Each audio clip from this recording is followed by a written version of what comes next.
Today we discuss the major difference between meiosis and mitosis.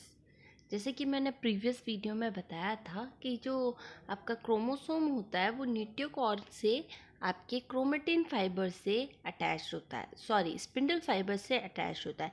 जैसे आपको एक diagram में दिख रहे हैं, क्रोमेटिन्स हैं वो न्यूक्लियोकॉर्ड के थ्रू स्पिंडल फाइबर से अटैच है। अब हम इसको और यदि इलाज करके देखते हैं तो fibrous corona then microtubules outer plate और इनर प्लेट के थ्रू अटैच्ड है। अब माइटोसिस और मियोसिस में सबसे बेसिक डिफरेंस क्या होगा? सबसे पहले क्रॉस ओवर माइटोसिस में होमोलोगस क्रोमोसोम्स नहीं बनते हैं, पेयर नहीं होते हैं। Nucleochords of sister chromatid remain separated.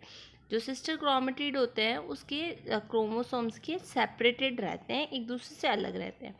Microtubules attach to both nucleocores on opposite side of the centromere, दोनों अपोजिट साइड में अटैच रहेंगे। फिर जैसे ही उसमें टेंशन जनरेट होगी तो क्या करेगी, क्रोमेटिड को दोनों तरफ अपोजिट पोल्स से अट्रैक्ट करेगी। जबकि मियोसिस फर्स्ट में क्या होता है, क्रॉसिंग ओवर होती है। क्रॉसिंग ओवर होती है होमोलोगस क्रोमोसोम्स के बीच। Cross over and sister chromatid cohesion lock homologous together. Microtubules जो कनेक्टेड है वो क्या करेंगे, to the nucleocore of sister chromatid so that homologous are pulled toward the opposite pole. अब माइक्रोट्यूबुल्स क्या करेंगे कि क्रॉसिंग ओवर होने के बाद में आपका पूरा का पूरा होमोलोगस क्रोमोसोम दूसरे सेल में या एनाफेज स्टेज में दूसरे पॉल की तरफ लेके जाएंगे। आप यहाँ देखो, यहाँ पे कोई भी माइटोसिस में कोई भी एक्सचेंज ऑफ जेनेटिक मटेरियल नहीं हुआ है, कोई क्रॉस ओवर नहीं हुआ। यहाँ क्रोमेटिन एक दूसरे अपोजिट पोल पे जा रहे हैं, जबकि मियोसिस में आपके क्रोमोसोम में पहले क्रॉसिंग ओवर होता है, फिर chromosome not a chromatid, chromosome पूरा सेपरेट हो रहा है, इसलिए इसे रिडक्शन डिवीजन कहते हैं। मियोसिस में अलग अलग स्टेज होती है। सबसे पहले इसकी प्रोफेज की 5 स्टेजेस होती है, लैप्टोटीन, जाइगोटीन, पैचेटीन, देन डाइप्लोटीन एंड डाइकाइनेसिस। तो हम बात कर लेते हैं प्रोफेज फर्स्ट। सबसे बड़ा होता है, 5 फेजेस में डिवाइडेड होता है। तो लैप्टोटीन में क्या होता है, जिसको लैप्टोनेमा भी बोलते हैं, फर्स्ट स्टेज होती है। इसमें क्या होता है, सिस्टर क्रोमेटिड बहुत टाइटली बाउंड होते हैं और इनडिस्टिंग्विशेबल होते हैं, एक दूसरे से बिल्कुल भी डिस्टिंग्विश नहीं होते हैं।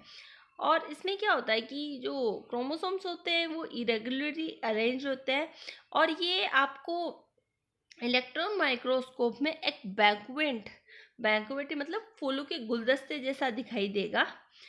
तो और इसमें क्या होगा, प्लांट सेल्स में क्रोमोसोम्स टैंगल्ड ऑफ थ्रेड्स, बहुत सारे ऐसे उलझे हुए गुच्छे जैसे दिखाई देंगे, जिनको बोलेंगे हम साइनेजेटिक नॉट इसको बोलते हैं। और जो लैप्टोटीन स्टेज होती है उसमें बहुत सारे पॉलीराइबोसोम्स दिखाई देते हैं और एंडोप्लाज्मिक वेसिकल्स बहुत कम दिखाई देते हैं। अब यहाँ पे क्या होगा कि जो 2 सेट ऑफ क्रोमोसोम्स हैं वो मियोसिस के अंदर जाएंगे, तो वो क्या करेगा, एक सेट आपका मेल पेरेंट के द्वारा हो सकता है, एक सेट फीमेल पेरेंट के साथ हो सकता है। They are always 2 similar chromosomes, 2 similar chromosome similar in the size of in the position of centromere के अनुसार इसमें अलग अलग होते हैं, एक्रोसेंट्रिक, मेटासेंट्रिक, सब मेटासेंट्रिक, ठीक है। तो वो अपने आप को पेयर करते हैं, उसको बोलते हैं होमोलोगस मतलब आइडेंटिकल क्रोमोसोम, ठीक है।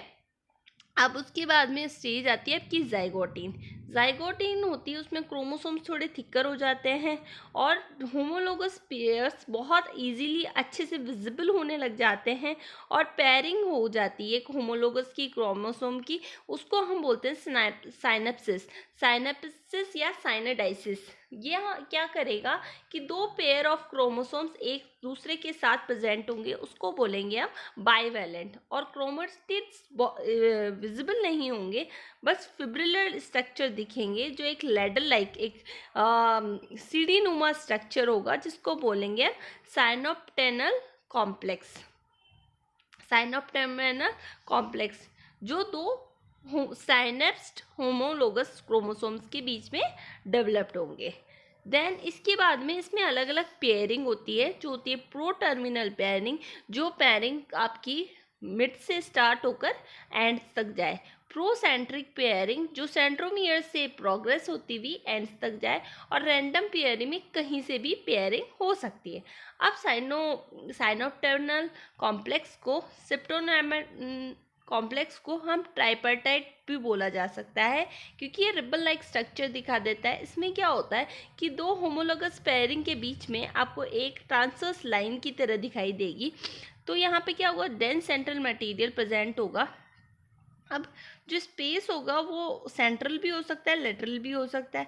अब जो साइनोप्टेनल कॉम्प्लेक्स है वो पूरे लेटरल साइड्स में आपका पूरा inner surface to nuclear membranes तक अटैच रहेगा। और यहाँ पे छोटे छोटे fibres, transverse unit PLC fibres भी प्रेजेंट होंगे। ठीक है। अब पेचाइटिन स्टेज, जाइगोटिन के बाद में पेचाइटिन स्टेज आती है। अब उसमें क्या होगा कि यहाँ पे सिनेप्सिस होता है, वो कंप्लीट हो जाता है। और यहाँ पे क्या होता है कि साइनोप्टेनल कॉम्प्लेक्स होता है वो ब्रेक डाउन होना स्टार्ट हो जाता है। अब क्या होगा, जो सिनेप्सिस कॉम्प्लेक्स होंगे वो शॉर्ट होते जाएंगे और थिक होते जाएंगे। क्रोमेटिड एक दूसरे के और पास आते जाएंगे। और फिर क्या होगा कि आपके क्रोमोसोम एक डायड की तरह दिखाई देगा। अब जब ग्रुप ऑफ 4 क्रोमोसोम, 4 क्रोमोसोम एक साथ बनाएंगे टेट्राड। अब जो होगा, जो 2 क्रोमेटिड हो गई वो सेम क्रोमोसोम की तो कहलाएगी सिस्टर क्रोमेटिड, और जो नॉन सेम क्रोमोसोम की होगी नॉन सिस्टर क्रोमेटिड। अब सबसे इम्पॉर्टेंट इवेंट क्रॉसिंग ओवर और रिकम्बिनेशन, वो पेचाइटिन स्टेज में होती है। तो रिकम्बिनेशन में आपका म्यूचुअल एक्सचेंज होता है आपकी corresponding non sister chromatid separation का। जैसे फॉर एग्जांपल ये आपका एक क्रोमोसोम है, ठीक है, ये आपका B क्रोमोसोम है। अब ये हो गए आपके होमोलोगस क्रोमोसोम, ये हो गई इसकी सिस्टर क्रोमेटिड, और ये वाली आपकी नॉन सिस्टर क्रोमेटिड। अब क्या होगा इसमें,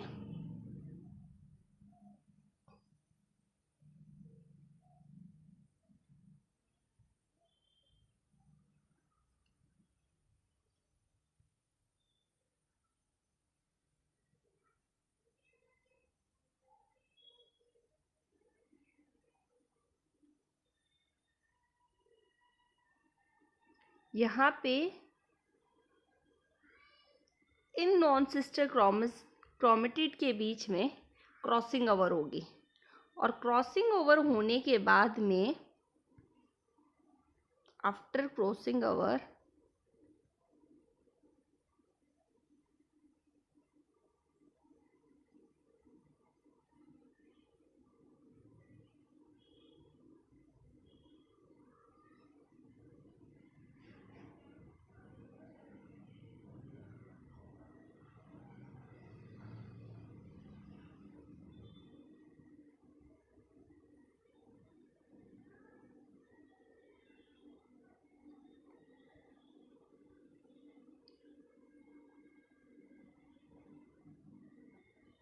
ये क्रॉसिंग ओवर के बाद में यहाँ क्या होगा, exchange of non sister chromatid हो जाएगी, जिससे क्या होगा, रिकम्बिनेशन पूरा होगा। अब इसमें एंडोन्यूक्लियस होता है, वो क्या करता है, यहाँ पे आके बॉन्ड को ब्रेक करता है, निकिंग क्रिएट करता है। निकिंग का मतलब छोटा सा बॉन्ड ब्रेक करके वहाँ पे आपका क्या होगा कि दो क्रोमोसोम है, for example this chromosome will pair with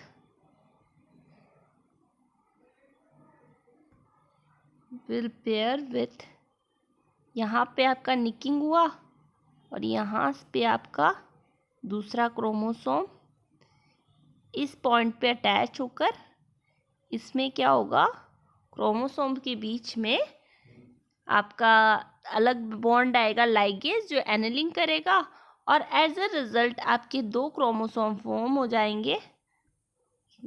इसमें 2 क्रोमोसोम फॉर्म हो जाएंगे। ये आपका हो गया क्रोमोसोम ए, जिसमें ये वाली आ गई आपकी non sister crossing over arm. Then दूसरी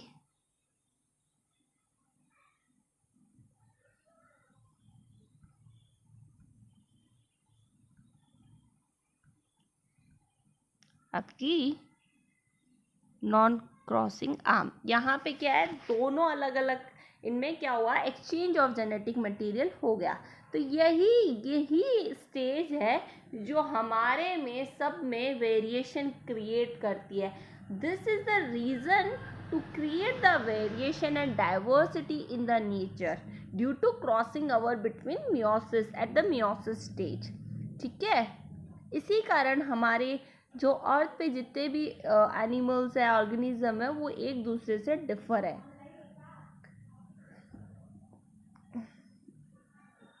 अब आपकी स्टेज आती है डिप्लोटीन। डिप्लोटीन में क्या होगा, सिनेप्टिक फोर्सेस एक दूसरे क्रोमोसोम को साथ में रखेंगे, बट होमोलोगस स्टार्ट करेंगे, सेपरेशन स्टार्ट हो जाएगा और जिस जंक्शन बनाएगा टेट्रेट को बहुत क्लियर। अब यहाँ पे एक, जहाँ पे पॉइंट ऑफ अटैचमेंट, जहाँ से आपका होमोलोगस क्रोमोसोम एक दूसरे से डिफर हुए हैं, उस पॉइंट को हम बोलते हैं कायस्माटा। यहाँ पे आपका ये पॉइंट कहलाएगा कायस्माटा। ठीक है, अब कायस्माटा ये इंडिकेट करता है कि ये साइट ऑफ क्रॉसिंग ओवर है, यहाँ पे क्रॉसिंग ओवर ओकर हुआ है। ठीक है, अब उसके बाद में क्या होगा कि कायस्माटा हर स्पीसीज टू स्पीसीज वेरी करती है। ठीक है, अब कायस्माटा होगा वो धीरे धीरे क्या करेगा कि डिप्लोटीन स्टेज में धीरे धीरे ख़त्म होने लग जाएगा और उसके बाद में इस प्रोसेस को हम बोलेंगे टर्मिनलाइजेशन। और जैसे जैसे डिप्लोटीन स्टेज आएगी, वापस क्या हो गया है कि आपका जो होमोलोगस क्रोमोसोम्स जिनकी पेयरिंग हुई थी वो पूरे एक दूसरे से सेपरेट हो जाएंगे और सिनेप्टर्नल कॉम्प्लेक्स है वो पूरी तरह से डिसअपियर हो जाएगा। उसके बाद में आपके डिप्लोटीन में क्रोमोसोम्स होंगे, वापस अनफोल्ड हो जाएंगे, नॉर्मल फॉर्म में आ जाएंगे। यहाँ पे आपका ट्रांसक्रिप्शन mRNA और RNA का स्टार्ट हो जाएगा और इसके बाद में आपका इसमें जाएगा डाइकाइनेसिस में। अब सबसे इम्पॉर्टेंट बात, आपको लैम्ब्रश क्रोमोसोम देखने हैं। Lampbrush chromosome is a special kind of chromosome जो क्राइनोमस लार्वा या किसी बर्ड्स के उसमें प्रेजेंट होते हैं, वो उसको हमें देखना होता तो हम डिप्लोटीन स्टेज में देखते हैं। अब डाइकाइनेसिस में क्या होगा कि जो आपका क्रोमोसोम्स होंगे वो बहुत कॉन्ट्रैक्टेड हो जाएंगे, बाइवेलेंट्स होंगे वो बहुत इवनली डिस्ट्रीब्यूट हो जाएंगे न्यूक्लियस में और ये पेरीफेरी की तरफ जाने लग जाएंगे। ठीक है, अब इसके बाद में आपका प्रोफेज 1 खत्म हो जाएगा। मेटाफेज में क्या होगा, आपका जो क्रोमोसोम होगा वो इक्वेटर की तरह जाएगा एज माइटोसिस और उसके बाद में यहाँ पे आपके स्पिंडल फाइबर अटैच होकर ये इनको इक्वेटर की तरफ मूव करेगा और होमोलोगस क्रोमोसोम्स होंगे वो आपकी इक्वेटर प्लेट में मेटाफेजिक प्लेट बना देंगे। एनाफेज फर्स्ट में क्या होगा कि जो क्रोमोसोम्स है, जो डायड एक यूनिट है, वो पोल की तरफ जाके सेपरेट हो जाएगी। अब उसके बाद में आपका टीलोफेज में आपका पूरा क्रोमोसोम आपका टर्मिनल पे पहुंच जाएगा, अनकॉइल होने स्टार्ट हो जाएगा और इलोंगेट होना स्टार्ट हो जाएगा।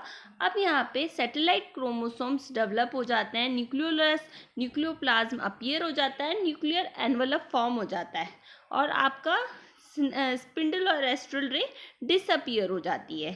ठीक है, अब यहाँ पे अब सेल इंटरफेस 2 में भी जा सकती है और इंटरफेस मियोसिस सेकंड में जाएगी। अब मियोसिस यहाँ पे मियोसिस फर्स्ट में क्या होगा, सेपरेशन ऑफ होमोलोगस क्रोमोसोम।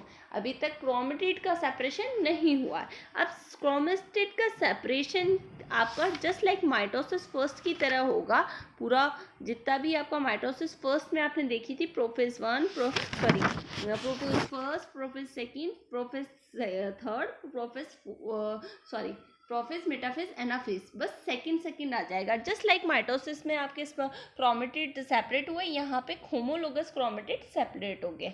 अब हम डिफरेंस देख लेते हैं माइटोसिस में और मियोसिस में। माइटोसिस सोमेटिक सेल्स में होता है, जबकि मियोसिस जर्म सेल्स में होता है। जो डीएनए रेप्लिकेशन होता है वो माइटोसिस में इंटरफेज में होता है, जबकि इसमें 2 बार होता है, एक तो इंटरफेज फर्स्ट में और इंटरफेज सेकंड में। और प्रोफेज की बहुत कम ड्यूरेशन होती है, फ्यू आवर्स का रहता है माइटोसिस में, जबकि मियोसिस में ये बहुत बड़ा होता है और ये बहुत डेज तक भी चल सकता है। माइटोसिस फर्स्ट में कोई सिनेप्सिस नहीं बनता, जबकि मियोसिस में आपका सिनेप्सिस, होमोलोगस क्रोमोसोम सब बनते हैं। और माइटोसिस में आपका 2 chromatids of A chromosome do not exchange the segment, यहाँ पे क्रॉसिंग ओवर नहीं होती है, जबकि मियोसिस में आपकी क्रॉसिंग ओवर होती है। यहाँ पे सेनेप्टेमल कॉम्प्लेक्स एब्सेंट रहता है, जबकि यहाँ प्रेजेंट रहता है। क्रॉसिंग ओवर यहाँ एब्सेंट रहती है, वहाँ क्रॉसिंग ओवर प्रेजेंट होते हैं। काइस्मेटा यहाँ एब्सेंट होता है, काइस्मेटा विजिबल होता है। 2 होमोलोगस क्रोमोसोम में जो यहाँ जो दिखाता है कि यहाँ पे ये साइट दिखाता है जहाँ पे क्रॉसिंग ओवर अकर हुई है। और यहाँ पे सेंट्रोमियर का डिवीजन होता है, यहाँ पे सेंट्रोमियर, मियोसिस में सेंट्रोमियर का डिवीजन नहीं होता है।